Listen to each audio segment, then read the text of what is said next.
Chào mừng các bạn đã quay trở lại với kênh Kỹ năng Handmade. Video hôm nay mình sẽ hướng dẫn cho các bạn thực hiện một hoa lavender như thế này. Và đây là sản phẩm mình làm rất nhanh và đơn giản. Hôm nay mình sẽ hướng dẫn cho mọi người ha. Thì đầu tiên mình sẽ chuẩn bị các cái nguyên liệu cần thiết để làm một nhành hoa lavender. Thì đầu tiên là cái len màu tím, mình sử dụng len cotton ha, 50g. Đây là cái loại len mà mình đã sử dụng nè, và nó có kích thước khoảng 0.8 mm. Cái hoa lavender mà mình tạo ra nó rất là dễ thương, nó vừa nhỏ vừa rất là xinh. Và một nguyên liệu nữa đó là keo dán vải, kéo và kim. Mình sẽ sử dụng kim tulip 2 đầu. Thì ở đây nếu các bạn muốn cái cánh hoa của mình nó mảnh nhỏ thì mình có thể sử dụng đầu 1 mm. Ở đây mình sẽ sử dụng cái 2 mm ha. Và còn đây là cái kẽm, cái dây kẽm đã được bọc màu xanh sẵn, thì khi mình sử dụng rất là tiện lợi.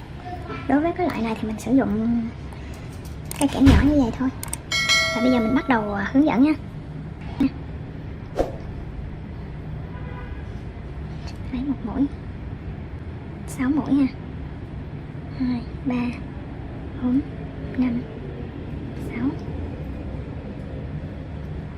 Bỏ chân mũi thứ nhất, đâm vào chân mũi thứ hai, một mũi đơn,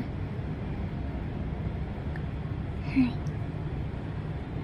3, 4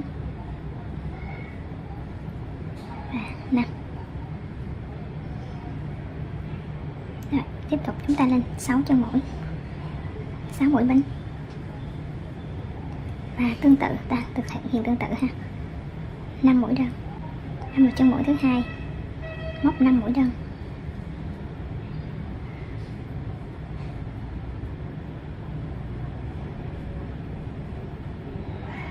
ở đây cắt 2.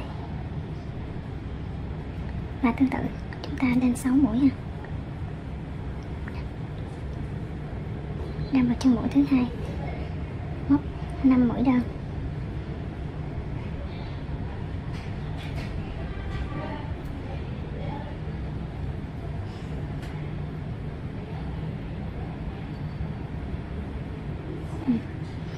chúng ta đây có 3 cánh ha. Các bạn làm tương tự như vậy đến 42 cánh cho mình nhé, rồi mình sẽ quay trở lại. Và sau khi chúng ta đã đạt được đến 40, đây là mũi cuối cùng ha, đây là cái cánh hoa cuối cùng, là cái cánh hoa đạt được 42 cánh hoa thì mình sẽ dừng lại nhé. Thì chúng ta móc được 42 cánh hoa.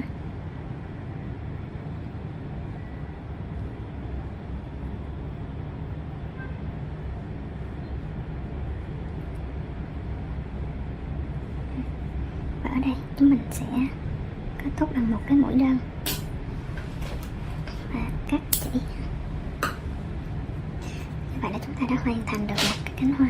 Và tiếp theo mình sẽ hướng dẫn đan lá, đan phần lá cho cái hoa ha.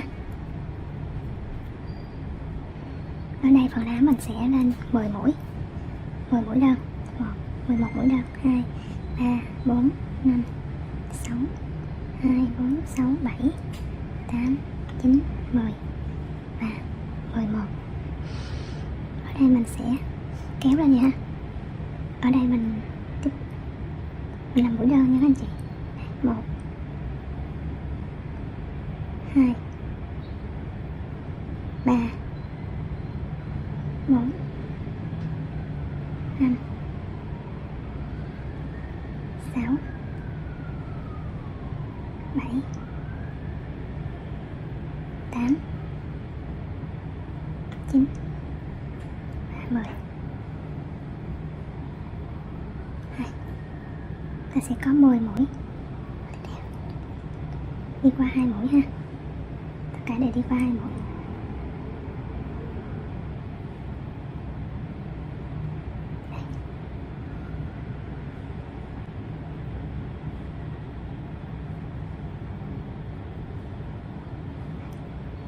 Và đây là mũi cuối cùng.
chúng ta bọc